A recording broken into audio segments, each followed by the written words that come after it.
ñani bañ na Sala Fatma Jobe ñani bañ na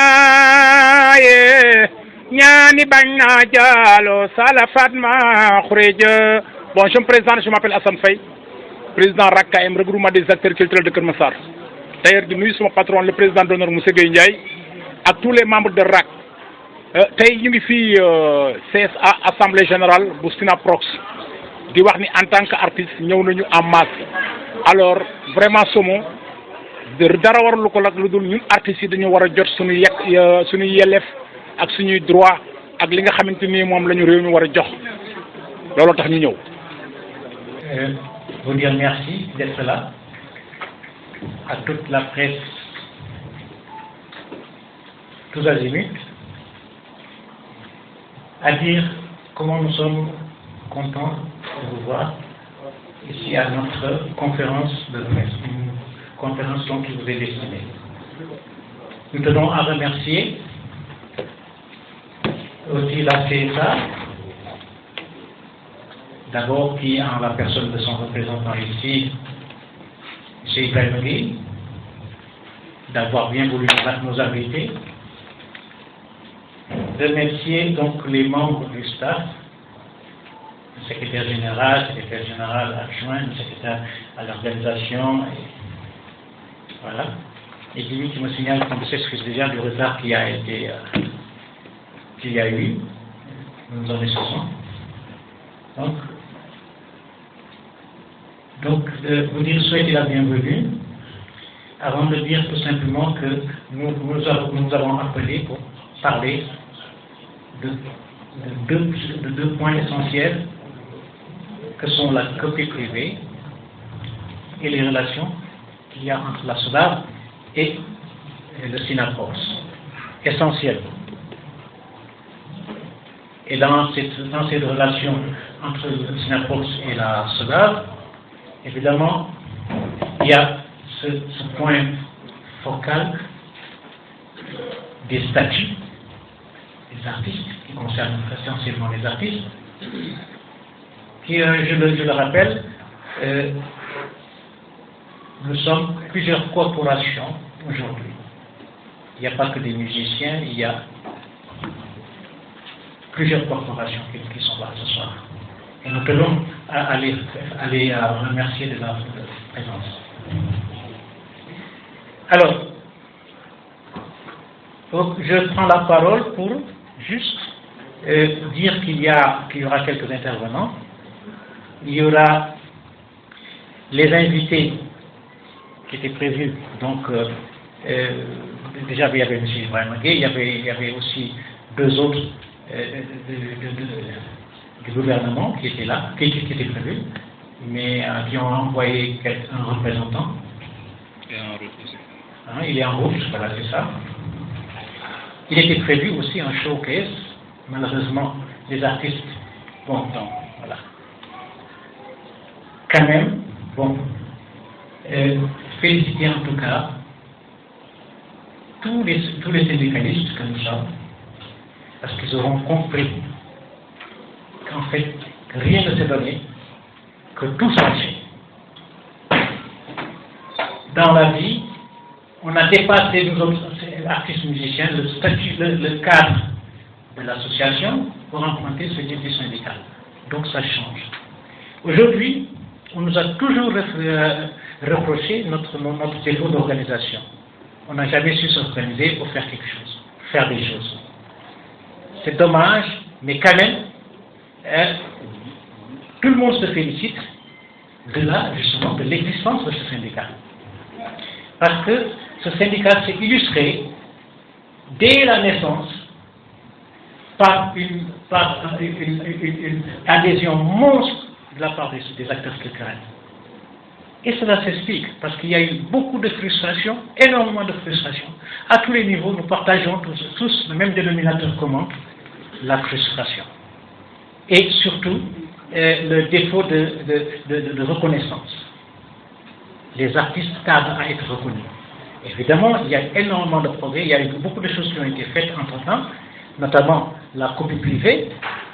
qui vient à son heure, et nous tenons à féliciter évidemment les membres, l'État, les efforts qu'ils ont eu à faire, justement. Et ensuite, maintenant, faire en sorte que les rapports qui nous lient avec notre entité, notre maison mère, je l'appellerai maison mère qui est la SODAV,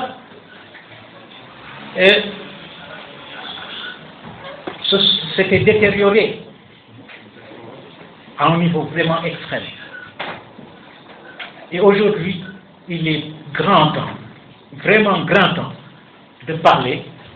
et de ces rapports-là et de faire en sorte que ces rapports-là soient mieux suivis, en tout cas. Voilà. Donc, essentiellement, c'est ça. Parler des droits d'auteur, parler des droits voisins. En tout cas, dire aujourd'hui toute notre satisfaction à revoir ici et à voir évoluer les choses. Parce qu'il ne s'agit pas tout simplement de dire les choses, il s'agit de se battre pour justement faire évoluer les choses. Voilà. Nous aurons l'occasion d'entendre Titi dans son discours. Peut-être qu'il aura à en parler. Et peut-être aussi des éventuels intervenants, justement pour... voilà. Et j'espère que nous ferons une bonne conférence. Merci. Bonsoir.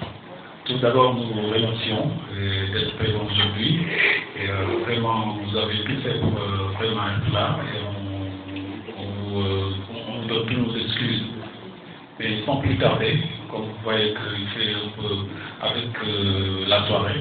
on va directement faire la lecture. Et aussi remercier les intervenants qui sont là, le comité, Sinapox qui est là, la CSA qui est là, et sachez que vraiment nous sommes hyper contents de votre présence. Merci beaucoup. C'est-à-dire ce discours, chers camarades, aujourd'hui est très important pour nous. Donc je me tiens devant vous pour aborder une question cruciale qui touche au cœur même de la créativité et de l'expression artistique au Sénégal. La gestion de la propriété intellectuelle et des droits d'auteur de nos artistes. Depuis 15 longues années, nos créateurs, nos musiciens, nos écrivains et nos artistes visuels souffrent d'une injustice qui ne peut plus durer. Ils demandent avec raison une équité dans la distribution des droits, un droit fondamental qui leur est dû. La propriété intellectuelle n'est pas qu'un simple concept juridique. Elle est le reflet de l'effort, de la passion et de l'âme de ceux qui consacrent leur vie à créer. Chaque note de musique, je vous dis bien, chaque note de musique, chaque mot écrit, chaque œuvre d'art est le fruit d'un travail acharné. Vous mettez, vous n'y quittez. Pourtant, trop souvent, ces artistes sont laissés en rade, se trouvent dépossédés des fruits de leur labeur. Les droits d'auteur qui devraient leur apporter un soutien financier sont souvent mal gérés, je dis bien mal gérés, laissant nos créateurs dans l'ombre et la précarité. Artistes ay nitu diine nitu xam-xam nitu am nitu xel lañ mais sonn nañ ci style de travail bi nga xamanteni ces gens qui sont là ñu doon suñu ay employés ñoom la ñuy def. Il est temps de reconnaître aujourd'hui que la culture est un pilier de notre société. Elle nourrit notre identité, renforce nos cohésions sociales, ba ci politique bi passé gis ngeen ni mu demee, et contribue à notre développement économique en protégeant les droits d'auteur de nos artistes. Nous investissons dans notre patrimoine culturel et nous assurons un avenir où la créativité peut s'épanouir. Parce que c'est ça le Sénégal, c'est ça le monde, c'est ça aussi la diversité culturelle. Nous devons exiger une gestion adéquate à la propriété intellectuelle, qu'il soit transparente, équitable et respectueuse des droits des artistes. Cela implique la mise en place de mécanismes clairs pour la collecte et la distribution des redevances issues de la copie privée. Chaque année doit recevoir ce qui lui revoit, chaque artiste doit recevoir ce qui lui est dû, ses droits, je dis bien qu'il revient de ses droits, afin de pouvoir continuer à créer et à enrichir notre culture. Ensemble, nous pouvons faire entendre la voix de nos artistes. Ensemble, nous pouvons plaider pour une réforme qui garantisse l'équité et la justice dans la gestion des droits d'auteur. Nous ne laissons pas personne, aucune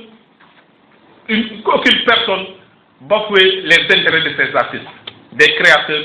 parce qu'ils se battent dans l'ombre uniquement pour la réussite. Soutenons-les, car c'est leur succès et notre succès à tous. Chers camarades, le Sénaprox exige la convocation de l'Assemblée générale extraordinaire. Je dis bien que le Sénaprox exige l'Assemblée générale, la convocation de l'Assemblée générale extraordinaire pour la révision des textes de la SODAV, qui sont des statuts vraiment antidémocratiques de la SODAV, qui piétinent les intérêts de l'ensemble des artistes et des acteurs de la culture. Chers camarades,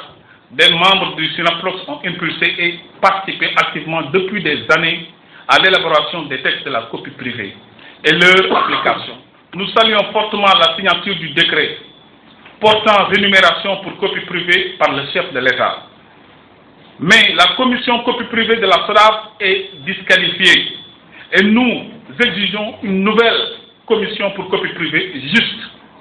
et rigoureuse pour l'intérêt général et de la communauté artistique, littéraire et culturelle. Les artistes et ayants droit sont fatigués et ne souffrent pas dans la gestion de leur financière par la SODAV. Nous vous invitons à tout dissoudre,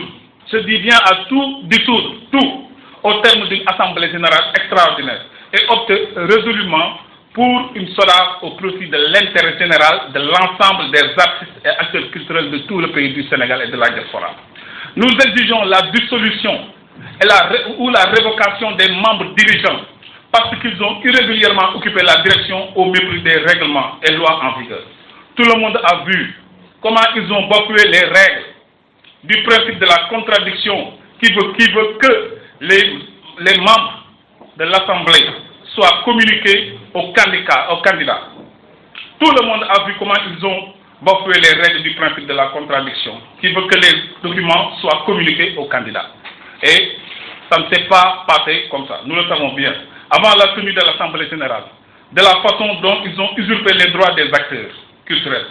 où l'imposition était vraiment très drastique. L'Assemblée générale était censée être souveraine, parce que nous, l'Assemblée générale de la SODAV devait être une Assemblée générale vraiment souveraine. Ils ont précipité l'Assemblée générale au motif que la salle devait être libérée dans les plus brefs délais, en omettant de respecter les règles les plus élémentaires de présentation et d'identification des candidats aux différents collèges, en refusant de citer les candidats par leur nom d'artiste, en foulant du pied les règles de prise de parole. On a bataillé ferme pour nous faire entendre. Je crois que tout le Sénégal savent qu'on s'est battu uniquement pour nous faire entendre. Juste une voix. Des choses drastiques se sont passées là-bas et je crois qu'aujourd'hui, tout le monde peut vraiment, c'est un peu drastique ce qui s'est passé. C'est vraiment immoral. Des choses qu'on ne connaît même pas d'où ça vient, qui ne sont pas ni administratifs, ni collégiales, ni instructifs, ni démocratiques, avec une mauvaise orientation. Donc, nous voudrions bien faire le Sénaprox, le syndicat des artistes et professionnels de la culture, le levier de cette culture, pour être l'intermédiaire devant les artistes et leurs institutions, devant les artistes et les gens que nous avons employés. Nous reprochons à la SODAV son laxisme auprès des organes de diffusion qui nous sont redevables de sommes d'argent énormes. Et cet argent-là, nous avons travaillé matin, midi, soir, créé des œuvres pour pouvoir bénéficier de cet argent. Ils utilisent nos œuvres sans payer à la SODAV. Et nous avons employé la SODAV pour que chaque fin du mois, qu'on puisse payer, ou chaque année, qu'on puisse payer ces artistes, qu'on puisse vraiment, ou chaque semestriel, qu'on puisse payer ces artistes. Mais nous commençons vraiment à voir des choses qui n'existaient pas au Sénégal. Ces problèmes d'aujourd'hui, vraiment, il est temps de les régler le plus rapidement possible. Donc, la SODAV est notre mandataire. Et en cette qualité, elle nous doit des comptes, car nous en sommes les véritables propriétaires. La SODAV repose son existence sur la gestion de nos biens et se retrouve du coup obligée de faire avec nous, quel que soit Alpha. Comme camarades, je vous dis, engageons-nous à défendre les droits de nos artistes sénégalais. Ils méritent notre soutien, notre respect et surtout une gestion juste de leur propriété intellectuelle. Ensemble, faisons en sorte que la créativité continue de briller au Sénégal. Je vous remercie, je vous remercie, je vous remercie. Je m'appelle Sidi Yoro, je suis le secrétaire général du syndicat des artistes national des artistes et professionnels de la culture. Mais je me permets aujourd'hui de parler de cette manière parce que vraiment, je vois que les artistes souffrent. Peut-être qu'il y a quelques personnes qui ne souffrent pas, mais l'autre c'est vrai. Mais 98% de ces artistes sont en train de souffrir. Et on ne va pas s'en laisser. Je crois que c'est fini. La SODAV nous appartient. C'est à nous de définir ce que nous voudrions bien faire de la SODAV, parce que nous sommes les auteurs de ces droits. Donc ces employés, il est temps maintenant, et les gens qu'on a laissés là-bas, donc il est temps de décider pour le sort de la SODAV, pour le sort des acteurs culturels, pour leur protection sociale. Merci. ginnaaw bi ñu jullee ci yonent bi sant suñuy waajur ñu ngi leen di gërëm yéen ñëpp di gërëm journaliste yi di gërëm membre SYNAPROX yi di gërëm tous les artistes du Sénégal di leen wax ne li ñu naan xëcc bu daggul picc loolu dëgg la ndax SYNAPROX dafa jóg pour leeral c'est-à-dire gindi artistes yi nga xam ne dañu nekk bu Sénégal di dund dundin bu métti depuis des années métti boobu ñuy dund teguñu ko seen bopp dañ leen ko teg ndax je pense que dans un pays normal war na mën a am benn organisation boo xam ne dañuy organiser artistes yi ba ñu war cee mën gis seen bopp ndax yàlla def na ñu am suñu statut ñu di ay liggéeykat donc su fekkee dafa am benn poignée de personnes boo xam ne matuñu sax juróom benn bëgg ñu takk buumu njaameel ba pare wëlbatiku di ñu noon ci ay texte maanaam defar sa texte ba mu rafet daal di ci def say virgule daal di ci def loo xam ne li ñuy naan yoon yëpp nga jëm Makka noonu lañ ko tëggee ki leeral pour nit ñi mën a xam li tax SYNAPROX ci jóg di xeex ngir àq ak yelleefu artistes yi mooy SODAV dafa teguwul ci dëgg ndax dans un pays normal comme ni ma ko waxee nit ñi xel rek war na la mën a may ne nit ki war na mën a àq ak yelleef war nga ko mën a sàmm ba doo ko nax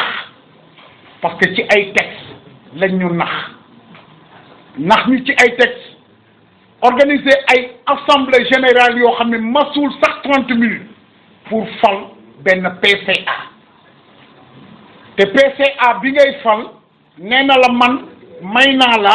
lépp la nga xam ni da nga ma koy fay delloo naa leen ko yéen artistes yi may naa leen ko léegi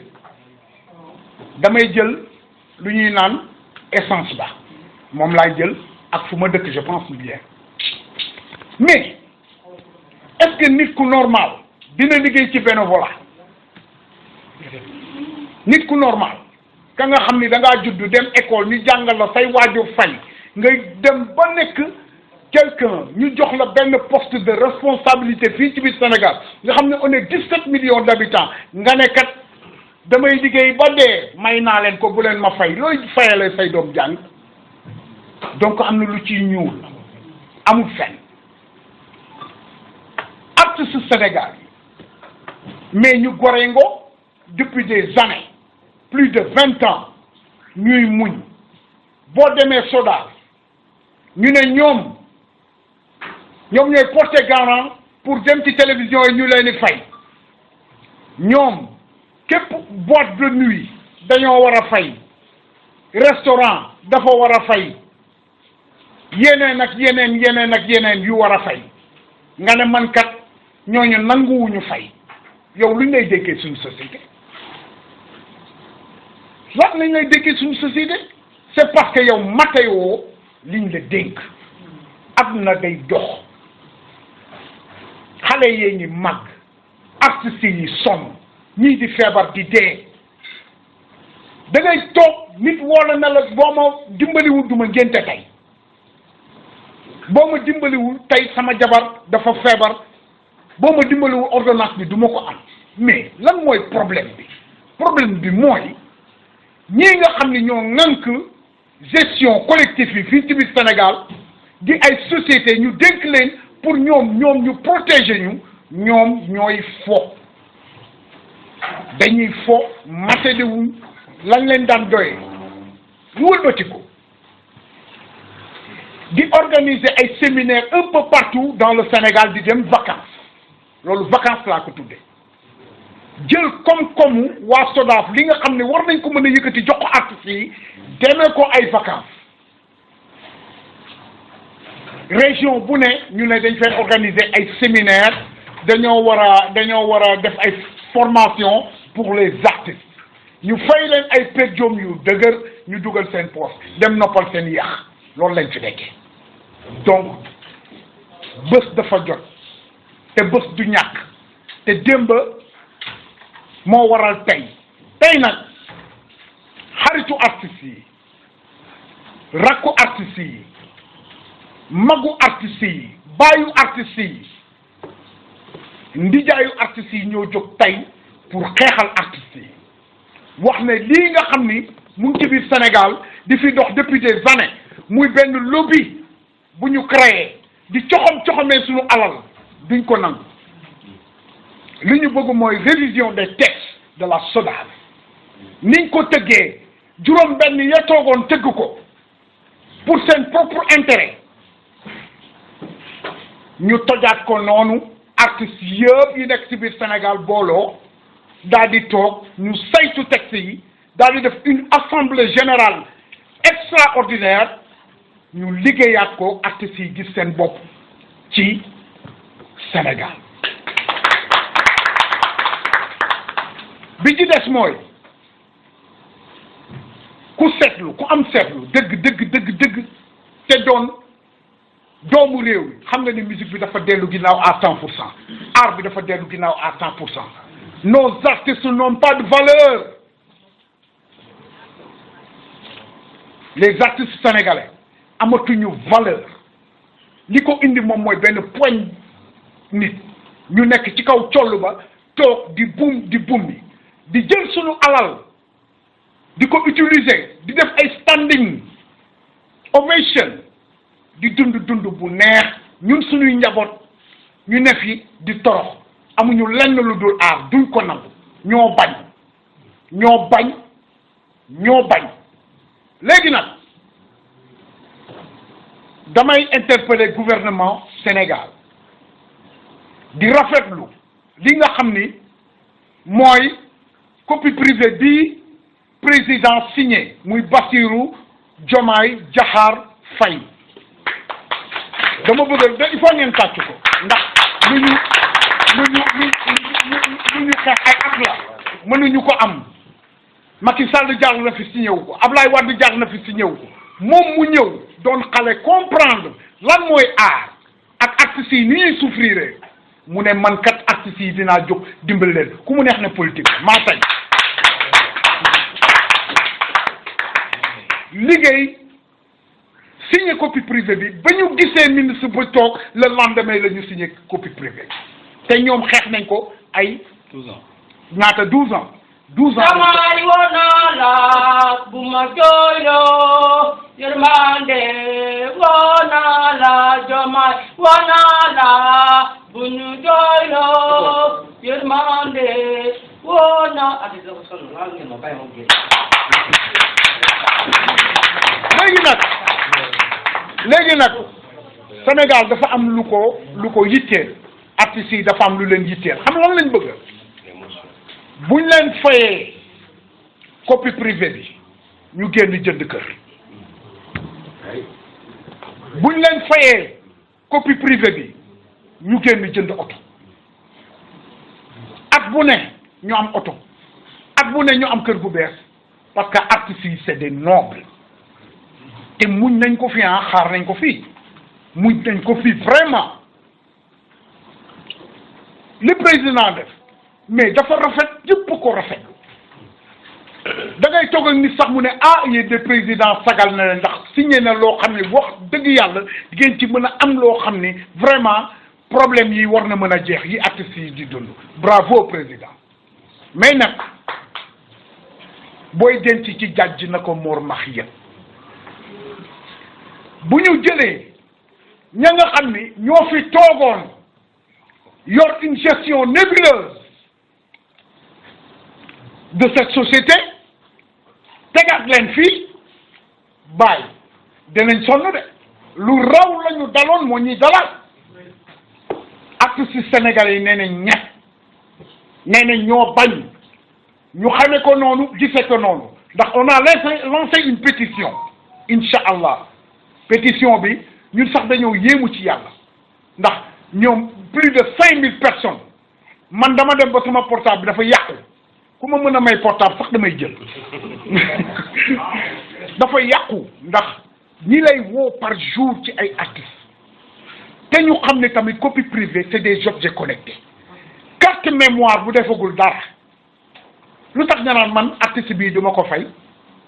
carte mémoire bi defagul dara bi El Hadj Cissé mën na ma seede mën ngeen ma seede léegi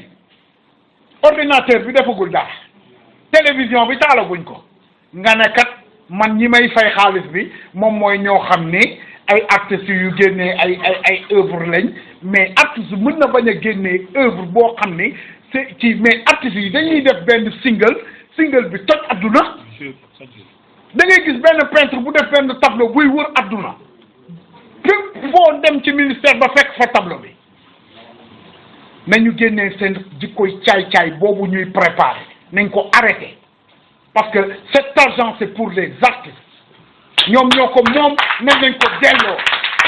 nga am carte SODAV ñàkk am carte SODAV on est là on a répertorié tous les artistes du Sénégal loolu dafay leer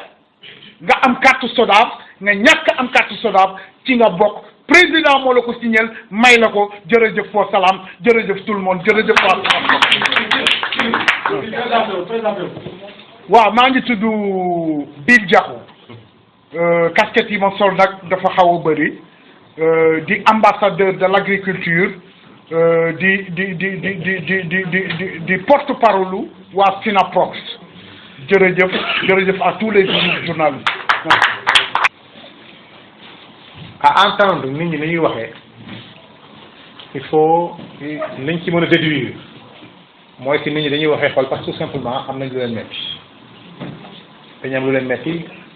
parce que tout simplement ñu ngi gis ni ci seen liggéey liñ ci war a jot nañ ci seen société ni mu war a doxeewu ko ci seen gis-gis doxeewu ko nu mu leen neexee ba tax am na loo xam ne nit ñi dañ ko mëntul supporter au niveau de Sinaprox lu muy def mooy jooyu artistes yi ñi nga xam ne ñoom la ñuy dégg ñoom la ñuy waxtal ñoom la ñuy représenté seeni jooy la ñuy jël di ko refléter depuis des années nit ñi dañoo xeex ci ay li ñuy wax ay textes ay droits pour mu am c'est-à-dire que li nga xam ne pour assainir l'environnement juridique du monde culturel sénégalais te effectivement ñu koy am les points li ñu amoon on avait 8 points à l'époque je me rappelle bien on avait la copie privée le statut de l'artiste on avait aussi la création de notre société qui nous appartient société maintenant ba mu juddoo muy la SODAV dañoo gis ne ni muy doxee dafa def parce que depuis 2018 les textes ont été changés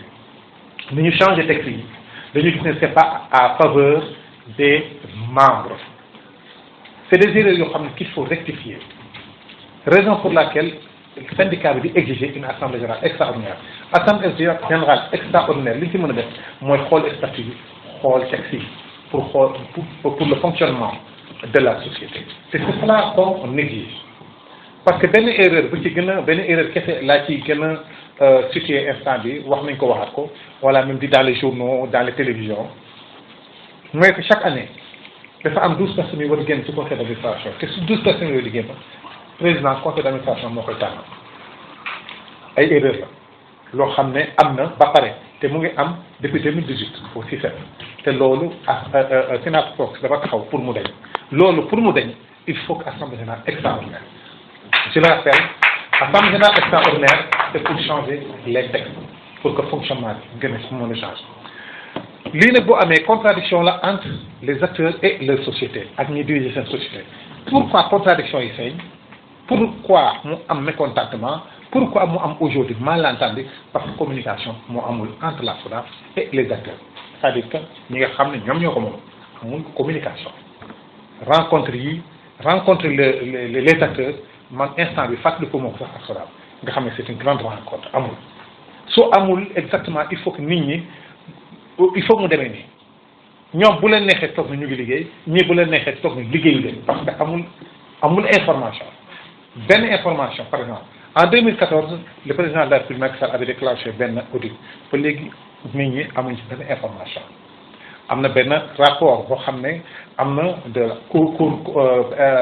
la commission permanente de contrôle boo xam ne def na ko 2021 mu génn 2023 jusqu'à présent nit ñi amuñ ci benn information te yooyu moo ñu mën a encourager moo mën a encourager nit ñi pour semer benn climat de confiance yooyu dafa amul su amul c'est normal qu'il y ait des contradictions c'est normal même que wax ji di déborder parce que nit dina wax loo xam ne sax du ko bëgg a wax alors ce qu'il y a mooy que la SODAV a passé aux acteurs culturels les acteurs culturels réclament que la SODAV toog di leen rendre compte boobu mu bañ a nekk seulement ñu toog assemblée générale ba assemblée générale nga xam ne chaque 3 ans la nit ñi toog ñu ne leen bilan financier lañ leen defal après jeex na nañu fal ay nit loolu mooy rencontre bi SODAV bi am ak récolter ay membres ça c'est pas de rencontre il faut que ñoom ñu rendre compte à ce que nga xam ne ñoom moom kii bi maintenant pour rappeler une chose importante mooy que le conseil d'administration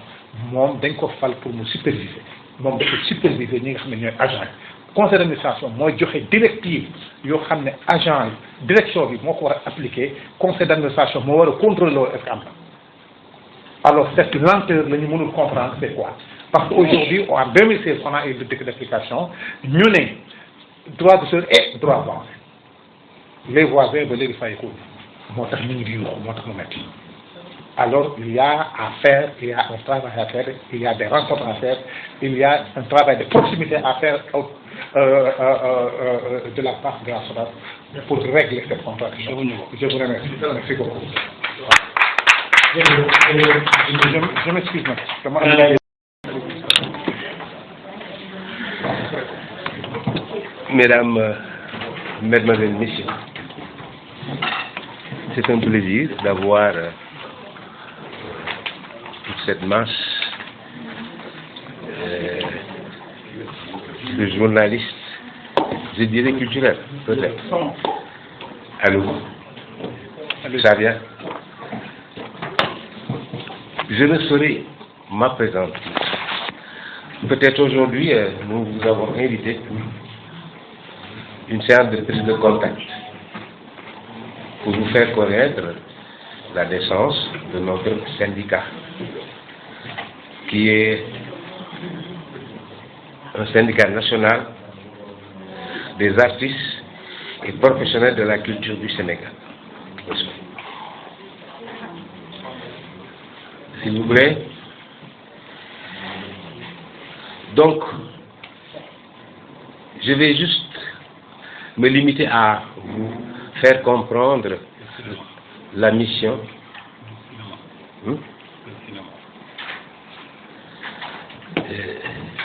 Je voudrais vous faire comprendre pourquoi est né notre syndicat.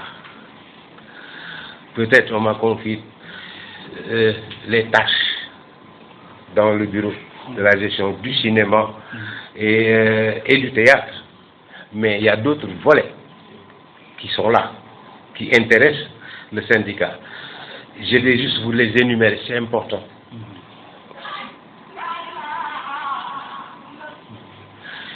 Depuis la naissance de notre syndicat, nous nous sommes investis, chacun avec la mission qui lui est affectée, de s'occuper de ces aspects. C'est pourquoi je m'occupe de cinéma et de théâtre en tant qu'acteur de cinéma et de séries télévisées. Mais il y a une gestion de coordination administrative. Il y a des aspects qui touchent carrément la copie privée, la protection sociale des artistes et professionnels de la culture, la danse et la chorégraphie, la révision des textes de la SODAV, c'est partie également des missions de notre syndicat, la gestion de la SODAV dans sa manière de gérer et d'administrer. Peut-être vous avez entendu quelques partenaires qui sont passés tout à l'heure, ils en ont parlé, de l'animation culturelle, des instrumentistes et interprètes et musiciens, la place de la femme dans l'art et la culture, l'artisanat d'art, les spectacles vivants et les industries culturelles, la place des comédiens et dramaturges, la production phonographique, les stylismes, le modélisme et les chants religieux. Donc vous voyez, tous les aspects culturels sont pris en charge au niveau de notre syndicat. N'est-ce pas? C'est pourquoi c'est un grand syndicat qui, pour le moment, compte 1100 adhérents. C'est pas petit. Mais pour vraiment relever les opportunités socioculturelles dans notre cher Sénégal. Et chacun s'y met. Moi, on m'a donné une mission tellement extraordinaire et puis en vogue, c'est l'aspect cinéma.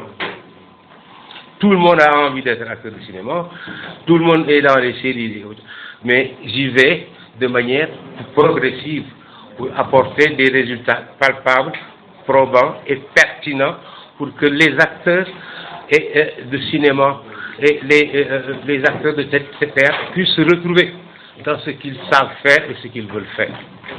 Je ne saurais davantage m'appesantir sur ces choses. Je vous remercie de m'avoir donné ce peu de temps pour dire au moins c'est quoi les missions de notre syndicat. Merci beaucoup. Je vous remercie. Bismillah ar-Rahman ar-Rahim. ñu ngi leen di gërëm di leen sant. Je me présente, je m'appelle Modou Diop, je suis le directeur du laboratoire de valorisation et de vulgarisation du patrimoine naturel et culturel. Di remercier vraiment le secrétariat exécutif de SYNAPROC. waaw di jël rebond ci fii notre collègue et frère Bill Diafou daanele woon mooy attirer l'attention à la très haute attention de son excellence Bassirou Diomaye Diakhar Faye, protecteur des arts et des lettres. Acteurs yi ne vivent pas de leur art, c'est ça la vérité. C'est-à-dire SYNAPROC est un syndicat qui a pour vocation de défendre les intérêts de ses membres et de promouvoir et de les promouvoir. Le moment rôle SYNAPROC, c'est un syndicat qui défend ses membres et de les promouvoir. Nous constatons que les Sénégalais, les acteurs, ne vivent pas de leur art. Nous sommes faibles, nous sommes ni ci droit d'auteur, ni ci droit voisin, ni ci donc copie privée bi waa ji ñëw moo tax ñuy alerter son excellence public pour mu arbitrer avant qu'il soit trop tard. Depuis 2021 li fi jaay bëri na gars yi gisuñu seen bopp acteurs yi sonn nañ gisuñu seen bopp ci li fi nekk parce que en vérité gestion bi moo amul benn impact ci acteurs yi. C'est pour cela que ñu koy dénoncer mais du question que SODAV en tant qu'institution la ñuy attaqué mais c'est sa gestion qui est vraiment gisuñ ci seen suñu bopp te copie privée bu ñëwee dafay gën a empiré wu te c'est une bonne idée. Moo tax le président de la République c'est lui qui délègue son pouvoir, c'est le protecteur des arts et des lettres. Ñu koy alerter bientôt sax avant avec une lettre de buñ ko envoyé nii pour l'informer de cette situation que culture bi les acteurs, les artistes et les acteurs du secteur ne vivent pas de leur art. Gis nañ ne secteurs yi ci des yëpp ñu ngi ciy jariñu mbër yi ñu ngi jariñu ci seen i lambu acteurs footballeurs yi karaté mais les acteurs culturels gisuñu seen bopp ci art bi et puis c'est pathétique.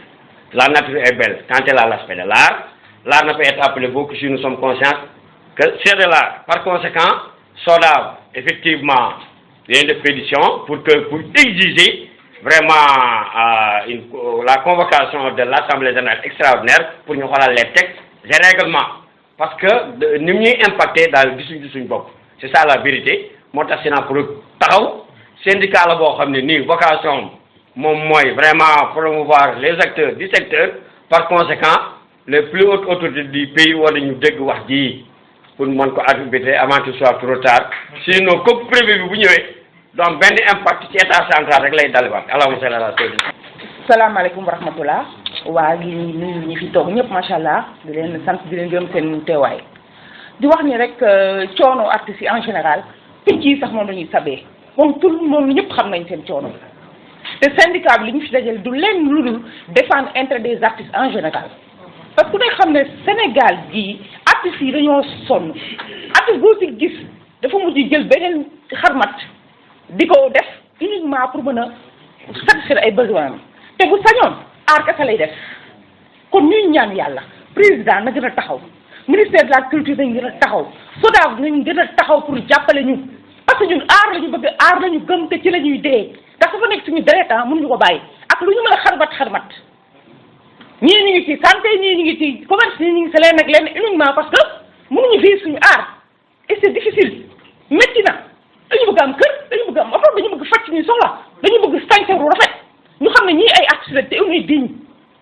ñàkkuñu fayda am nañ fulla am nañ fayda nañu jàppale nit ñi suñu xaalis dañ ñu ko jox ak fu mu mën a nekk bu dee SODAV dañ ñu ko jox bu dee ministère de la culture dañ ñu ko jox bu dee centre culturel dañ ñu ko jox et puis ñu utal nit ñi ay emploi da nga gis ay professionnels yoo xam ne nii mënuñu am salaire c'est pas normal alors que ñu def seen ay formation mu ngi ci musique mu ngi ci danse mu ngi ci théâtre mu ngi ci feneen ak feneen nañ ñu jàppale ñun ñaanuñu leen saraxulee suñu àq la ñuy laaj ak suñu yelleef nañ ñu ko jox on en a besoin merci beaucoup. Tous les membres de SYNAPROC, du nuyu aussi journalistes yi fi nekk. Je me présente, je m'appelle El Hadji Soumaré, auteur, compositeur, arrangeur et prof de musique aussi quoi.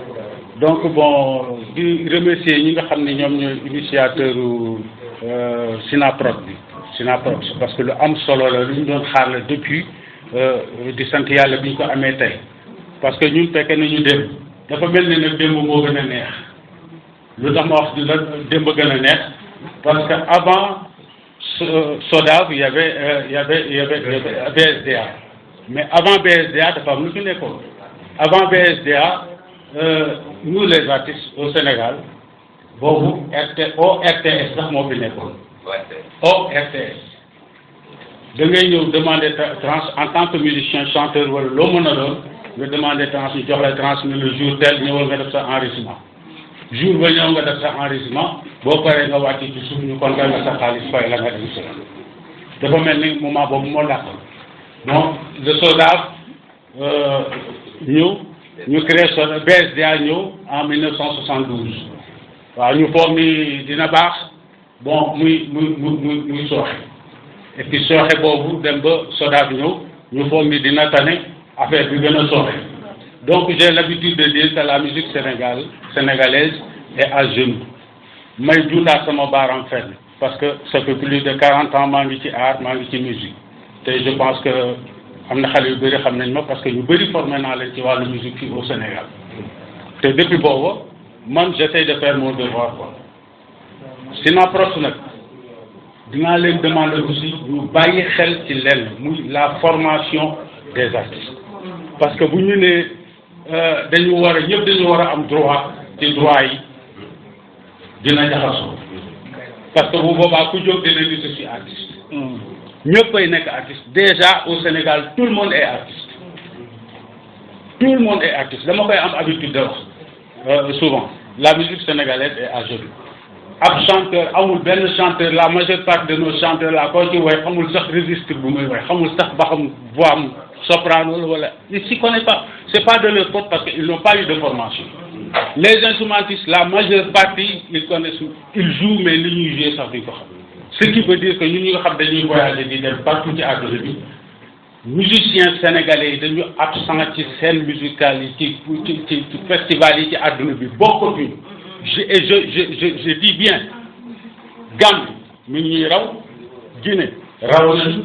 Mali raw nañu ñun ñu ngi fi nekk rek di def di dara ñu foog ni ñoo ci nekk te dara nekkuñu ci dara te li waral la mooy formation moo tax nag bon moi je n'ai jamais attendu que l'État mu m'aide wala keneen di ma aide damay jël samay propre initiative ma créé merci beaucoup ma créé école Clé de Sol muy une école de formation de musique boo xam ni je forme des musiciens des artistes gratuitement sans rien du tout waaw donc bon loolu moom la amul ma ci sànni bari ci aar maanaam bari casquette mais tey dama fi toogal jigéen ñi en tant que secrétaire adjointe du comité de SYNAPROX waaw comité des femmes waaw des femmes yaa ma gën a xam voilà juste rek dama bëgg a bàyyi xel benn affaire ndax àdduna mi ngi ñuy wër di ñu seetaan te ku ci nekk rek da ngay wax sa mbébét ak li nga xam ne moom moo jaar yoon ak li nga xam ne moom la ñu bëgg man jigéen ñi laay waxal parce que man sama combat c'est les femmes te moom laay def ba may dugg ci biir suuf ak yeneen ñama tey boole man lenn rek laay demander ñun artistes yu jigéen ñi que mu nekk musicienne que mu nekk danseuse mu nekk comédienne forever nous on a besoin que des formations et des finances pour mën a réaliser suñu ay œuvres parce que dañuy daw di def lu nekk Aïta wax na ko léegi sama collègue mais juste formation moo ñu gën a yitteel suñu paree dugg ci financement pour mën a réaliser nos œuvres parce que du ma mën a wax lu bari ndax am na beneen jigéen bu taxaw pour wax mais juste côté boobu man laay gën a ñaax te ñu bàyyi xel ne que ñun artistes yi muy góor comme muy jigéen mënoon nañu dem defe ji leneen mais yàlla moo ñu jagleel ne foofu mooy suñu wàll kon nañ ñu jox cër te ñu cërale ñu te xam ne bu dul woon ñun defe naa ne ñu bari dinañu feebar ndax ñooy médecin jaar. merci salaamaaleykum man maa ngi tudd Ndeye Mané di artiste comédienne Arco Dakar di membre SYNAPROX donc li sama naataango yi wax dama ci dellu mais man damay laaj rek. s'il vous plaît. cité des enseignants fa laa njëkkee am na fi cité des douanes am na est-ce que mos ngeen gis cité des artistes ndax am na wala te ñi ko am gënuñu ñu yay ndax ñun ay jigéen lañ mais dañuy bàyyi suñu borom kër bàyyi suñuy doom protection sociale suñu feebaree amuñu couverture médicale est-ce que loolu jaadu na wala jaaduwul kon yaakaar naa ni jigéen ñi war nañ leen gëstu xool leen financement yi ñuy wax ñun ñooy dajale suñu xaalis di financer suñu bopp alors que dañu war a appuyer renforcement de capacité yi ñuy wax dañu war a am normalement ay formation yoo xam ne war nañ ko am mais defuñu ko dama ne artiste nit la artiste liggéey la métier la bëgg-bëgg la parce que kenn ku ci nekk rek yow artiste li ngay gëm yaa ngi ko gëm mais nañ ñu jàppale li ñu jàppale mooy nañ ñu financer jigéen ñi nañu xool volet social bi parce que SODAV mel gestion SODAV bi ñu wax ñëpp xam nañ ni mel du ma ci dellu dama ne SODAV nga fële soo waxee ñu ne am na foofu volet social mais ñun gisuñu volet social la parce que foofu kumba sàmbay kumba bañ boo ko amul ku la jàppale doo gis dara da ngay gis koo xam ne dañ koy génne luyaas nga dem ñaan li ba ñu ne la fotool ay bagages yi ñu ko génne loolu dafa ñaaw artiste nañ ko jox waree kon yelle ko sonn nañu métti nañu tàyyi nañu kon nañ ñu jàppale te xam ne ñi ñuy jàppale gënuñu lii métier la nag métier la boo xam ne dañ ko bëgg mais nañ ñu jàppale man ñi ngi woo ministre de la culture ne ko ci volet social bi na ko xoolaat ci financement yi na financé jigéen ñi liggéey ndax dañoo bàyyi seen njaboot bàyyi seen lépp kon nañ ñu jàppale maa ngi sant ñëpp wasalaam. département bi Kër Massar nañ bàyyiwaat xel bu baax a baax dund am na waaye dee am na donc ñu am fa tawat am ñu bàyyiwaat xel bi nga xam ne jaar nañu ci aar bi ci côté way ku ci mel ni ñoom itam sëñ Fall. waaw sama nag drapeau Sénégal monsieur Abdoul Karim Mbacké Fall Ndongo Lo keroog bi mu wàññeekoo ku ne gis na ni Touba ni meloon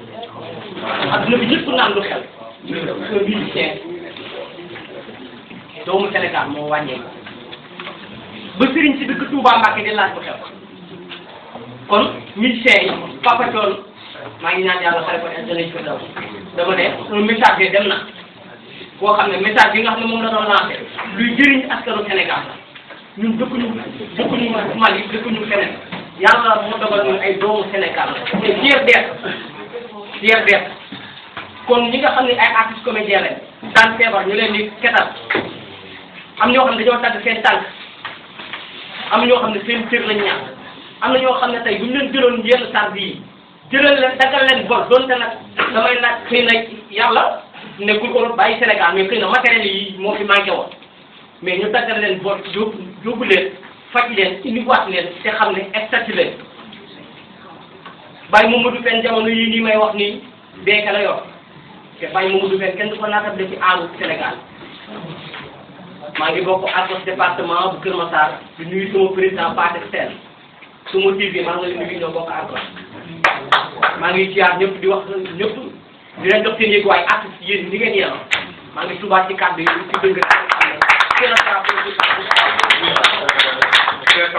des règles de l'Assemblée générale précédentes qui ont été bafouées parce que nous avons demandé la parole et tout le Sénégal savent qu'ils avaient refusé de nous donner la parole. C'est-à-dire nous avons même arraché la parole lors de notre Assemblée générale et l'Assemblée générale est souveraine. Donc c'est à cause de ça que j'ai très bien dit que l'Assemblée générale a été bafouée, ouais, mais pas la copie privée. Bon, vous savez, nous sommes venus dans la salle et nous avons trouvé que pour l'Assemblée générale, qui est qui est une fête, qu'on nous refusait la parole. Parmi nous, il y avait 3 personnes qui devaient bien prendre la parole, mais on nous a refusé de prendre la parole. Nous avons arraché la parole parce que c'est notre Assemblée générale. Et j'ai constaté que dans beaucoup d'assemblées générales ici au Sénégal, la parole c'est open, on le donne à tout le monde. Parce qu'ils avaient peur d'être... ils se sont sentis un peu menacés. C'est-à-dire qu'on ne les menace pas, mais c'est notre devoir de prendre compte et qu'on nous rende compte aussi. C'était ça. Vous n'avez pas de tout de suite les membres, le nombre de membres que vous avez. Oui. Vous n'avez pas de votre du lutte contre certaines règles anormales. Mais vous n'avez pas évoqué aussi la naissance de l'association. Bon, l'association est... Non, ce n'est pas une association, c'est un syndicat. Le syndicat est né le 23 mai 2023. Ouais. C'est la 2024. Nous avons fait une assemblée générale constitutive et nous avons nommé le bureau. Et je suis le secrétaire exécutif national. Il y a le secrétaire adjoint qui est là aussi. Il y a aussi, nous sommes affiliés à la CSA. C'est le central des syndicats autonomes du Sénégal. Et il y a M. Ibrahim Gueye qui est là, qui est le SDA du central. Est-ce que vous avez pu approcher le ministre de la Culture pour pouvoir accomplir votre but? Nous avons eu 2 audiences avec le ministère de la Culture. Et je crois que notre dernière audience, le lendemain, ils ont adopté la copie privée. Donc je crois que c'est un pas de plus que nous avons fait. Et un acquis global qui développe et qui aide tout le secteur de la culture et des arts. Comme on avait évoqué tout à l'heure le cas de Kodam, dans le cadre social pour les artistes, est-ce qu'il y a des artistes qui sont bénéficiés des sociales de Kodam? Il y en a? Bon, s'il y en a, moi je ne le vois pas. Parce que vraiment c'est un peu difficile avec la SODAV. C'est notre société, mais il y a des problèmes de communication, d'information. Mais aussi, il y a des zones d'ombre à revoir, c'est très très important. Mais quand il s'agit des problèmes sociaux, je crois que je vais laisser Guillaume Macfay qui s'en charge. En fait, je voudrais juste apporter une petite précision sur la question qui a été posée par madame. Comme quoi, les règles de la démocratie qui ont été bafouées. En fait, déjà, il faut comprendre que la SODAV appartient aux artistes. et que les composantes de la SODAV, ceux qui sont en train de diriger la SODAV, le sont parce que les artistes sont là, ce sont les artistes qui les ont choisis. Alors, si la SODAV tient son assemblée générale ordinaire, c'est normalement l'assistance, maintenant les acteurs culturels qui sont là, qui sont censés être souverains. C'est-à-dire qu'on parle à eux, on parle avec eux, on doit faire avec eux. Si on doit choisir des membres à 15 jours près d'une assemblée, on doit notifier à chaque candidat, par exemple,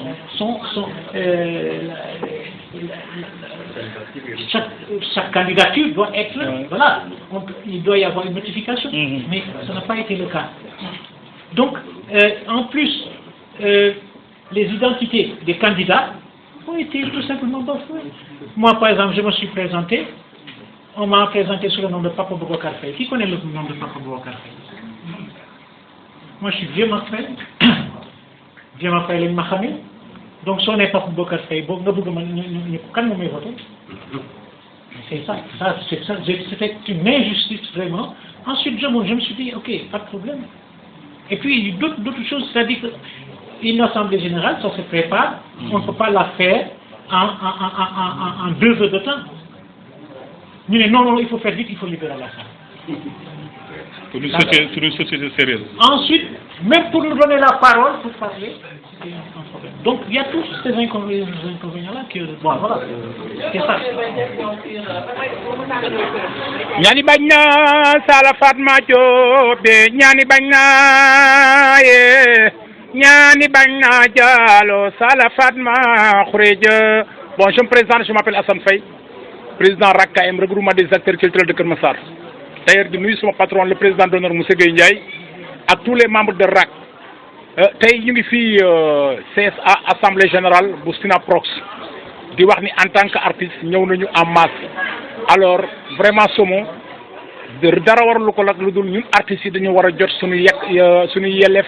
ak suñuy droit ak li nga xamante ni moom la ñu réew mi war a jox looloo tax ñu ñëw.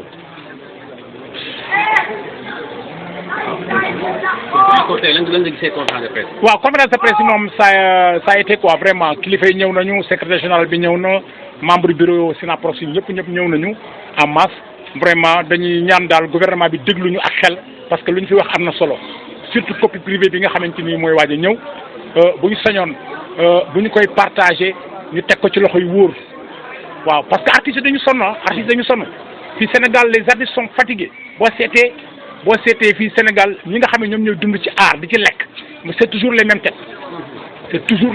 ñu ne ci kaw rek ñooy dund ci art bi ñoo ciy noos ñoo ciy béggee ñoo ciy voyager. bu ñu nekkee par exemple 100% 99% yi dañu nekk di souffrir donc benn 100% bi rek ñooy dund ñu am jàmm te loolu c'est pas normal. waaw SODAV bon man je crois que SODAV comme xam nga nit tey jii SODAV dañ la koy liggéeyloo nit ñi de bu ñu lay liggéeyloo dem ba amatuñ confiance yow mais li la war mooy nga déplacé wu ba waruñu la xaar sax ngay démissionner yow yaa war a démissionner sa bopp. tey jii suma bu ñu la joxoon benn quartier ne la quartier bi yaa ko jiite mais quartier bi dem ba ils n'ont plus confiance en toi jarul ñu ngay xaar ñu lay sonal yow yaa war a démissionner jël la ngay jox ko keneen on a besoin de yeneen nit yu ñëw gérer suñu SODAV ñun loolu la ñu soxla te gouvernement bi loolu lañ koy ñaan pour ñu changer def benn assemblée boo xam ne assemblée générale lay doon ñu changer lépp ñu am yeneen nit yoo xamante ni yeneen tête yoo xam dañuy ñëw jiite artistes yi ñun loolu la ñuy ñaan.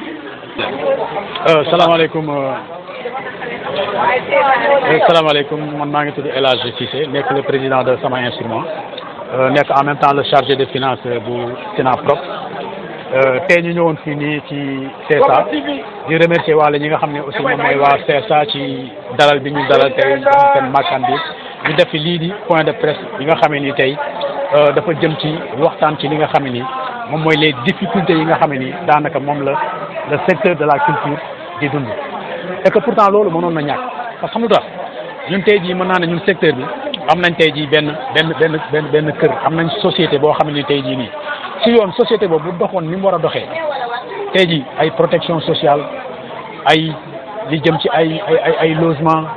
lu jëm ci ay assurance vie loolu lépp ci yoon société bi waroon nañu ko war a mën a gérer la boo xoolee société boobu noonu li ñuy wax BSDA moo fi nekkoon ñu jël indi fi la SODAV mais SODAV boobu noonu tey jii nii SODAV boo xoolee tey jii mooy V boobu ñuy wax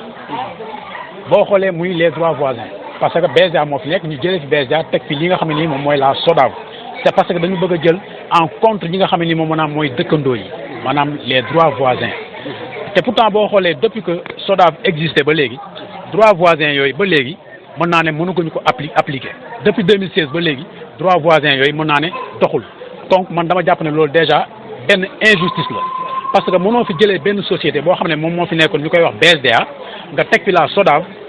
te B bi nga xam ne moo ñëw parce que SODAV maanaam les droits d'auteur et droits voisins B mu ngi nekkoon auteur compositeur arrangeur ñoo fa doon am bi yoon ñu ne dañuy jël dëkkandoo yi li nga xam ne moom mooy les voisins ñu jël ko teg ko loolu moo tax ñu jëlee fi BSDA teg fi la SODAV 2016 ba tey jii 2024 loolu mënuñu ko appliquer donc pour man foofu la injustice commencé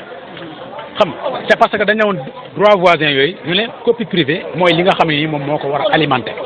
ñu ci remercier waale ki nga xam ne aussi moom mooy le président son excellence Bassirou Diakhar Faye moom mi nga xam ne nii tey jii moom appliqué na li nga xam ne signé na li nga xam ne ni moom mooy le décret portant sur la copie privée ñu ko ciy gërëm di ko sant si loolu artistes yi dañu waroon a bég kontaan ne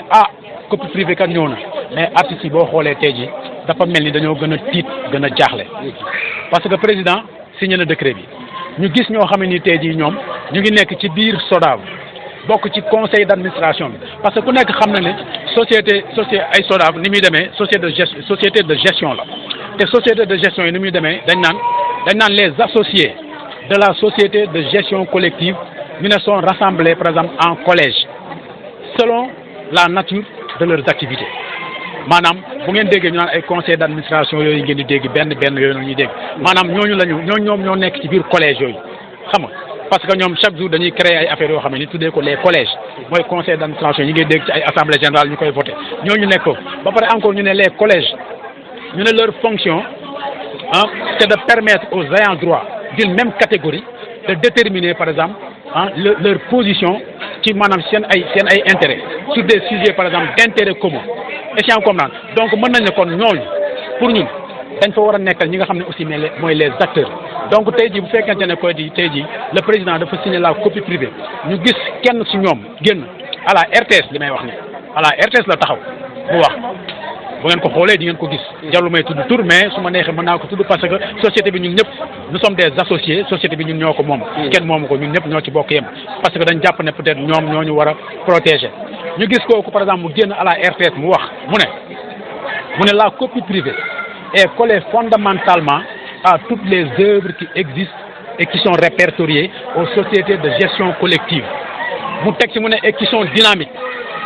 mu ne encore si elles n'arrivent pas à avoir assez de diffusion qui permettrait aux usagers de payer mu ne il sera difficile à quelqu'un même inscrit à la SODAV de dire que je dois à la copie privée te loolu ñun dañ jàpp ne par exemple loolu c'est grave parce que lu tax copie privée du ay droit du ay dara c'est un élément c'est un support d'enregistrement boo xam ne tey jii man defaguma ci dara yow defagoo ci dara kii defagu ci dara maanaam douane récupérer xaalis bi jël xaalis bi jox ko lii nga xam ne nii moom mooy trésor jël xaalis bi verser ko SODAV donc foofu lan moo fa am tey jii problème de dynamique être dynamique ak avoir assez de diffusion c'est-à-dire yooyu mu nekk ay affaire ba beneen bi encore am na fu mu wax ne mu ne il sera difficile même à quelqu'un inscrit à la SODAV de dire que je dois à la copie privée boobu mu ngi xalaat sax par exemple yéen même yéen ñi journalistes yi parce que copie privée yi yéen seen appareil yi tey jii ci élément copie privée la bokk. man ngeen demee ngeen taxaw ngeen ne par exemple tey jii yéen ci copie privée ngeen bokk da ngeen ci am wàll moo tax xoolal mu naan même inscrit à la SODAV c'est-à-dire pour rek yéen tey jii bu ngeen bëggeen wax ne xoolal ci ngeen bokk te normalement ci ngeen war a bokk. parce que dañ ne la bépp élément bépp support d'enregistrement buy dugg ci dëkk bi rek. loolu mooy la ñuy wax copie privée donc déjà loolu problème la beneen bi encore ci fin bi mu daal di am lu mu waxaat li mu waxaat mooy lan mu ne le droit d'auteur est lié à l'œuvre pas à l'individu te pourtant ci commencement bi moom moo wax que ne la copie privée est collée fondamentalement à toutes les œuvres qui existent et qui sont répertoriées aux sociétés de gestion collective mais ces œuvres qui sont répertoriées aux sociétés de gestion collective mais œuvre yooyu noonu dafa naaw rek dugg ci société bi mais un individu bi mu wax noonu individu moo ko créé moo toog xalaat créé œuvre am jël ko déposé ko ci li nga xam ne nii moom mooy société de gestion collective est-ce que comprendre beneen bi mooy le droit d'auteur lu ñu wax ne mais le droit d'auteur mooy la dañ ne le droit d'auteur naît du seul fait de la création maanaam nit ki maanaam moom moo créé loolu et que l'auteur d'une œuvre xam nga mooy la l'auteur d'une œuvre mooy c'est la personne physique bi nga xam ne ni moom moo créé kon yooyu ay xeetu tappale léegi nag comment donc le droit d'auteur peut-il être lié à l'œuvre et non à l'individu bi nga xam ne ni moom moo toog gëstu toog xalaat créé ay affaire am jël ko dem yóbbu ko ci société de gestion collective mu mën a nekk benn œuvre balaa ñuy wax ay droit yu demee noonu ñu ne maanaam léegi yow droit d'auteur bi dafa lié ak œuvre mais pas à l'individu donc gis nga yooyu pour man ay xeetu tappale la ak ay xeetu teg yoo xam ne nii dañ ko bëgg a jël seulement ko nit ñi te gis nga copie privée bi pour man mën na servir ay lu bari mën na ko servir tey jii jëlal rek baguette mooy li nga xam ne nii tey jii moom la batteur yi par exemple di jouer musiciens yi batteur bi nekk ci ginnaaw li muy jouer tey jii nii mais ce batteur loolu muy jouer baguette boobu noonu loolu bant la et pourtant Sénégal nous avons du bois fi am nañu bant baguette boobu noonu maanaam su ko batteur bi soxlaa il faut mu xaar bant boobu jóge ko bitim réew pour mu mën ko utiliser pour mu mën ko jouer xaalisu copie privée bi mën na créer loolu seen pied micro yi fer la ci premier ministre laa yàgg dégg ay fer de Falémé fer de Falémé yooyu mën na créer lii donc affaire bi du ci wax kese parce que même si ouverture biennale bi dégg naa président di wax ci ay ICC baax na trop mais président damay bañ ñu bañ ko dugal ci jeu de mots yooyu depuis kañ ñu ñuy wax ay ICC les industries culturelles et créatives am na benn boo xam ne sax déjà ñu ngi ko teg fi siège fii nii Douta Seck te gisaguñ dara loo xam ne teg nañ ko fi maanaam pour que Sénégal ñu mën a am benn écosystème culturel bu taxaw il faut ñu industrialiser li nga xam ne nii moom mooy le secteur alors que xaalisu copie privée bi xoolal mën na def loolu pas ñu jël ko déposer ko ñu ne SODAV te déjà ñoom SODAV commencé na parce que dañuy bañ demee mu am ay kumba am ndey ak kumba mu amul ndey te beneen bi SODAV société de gestion la tey jii nii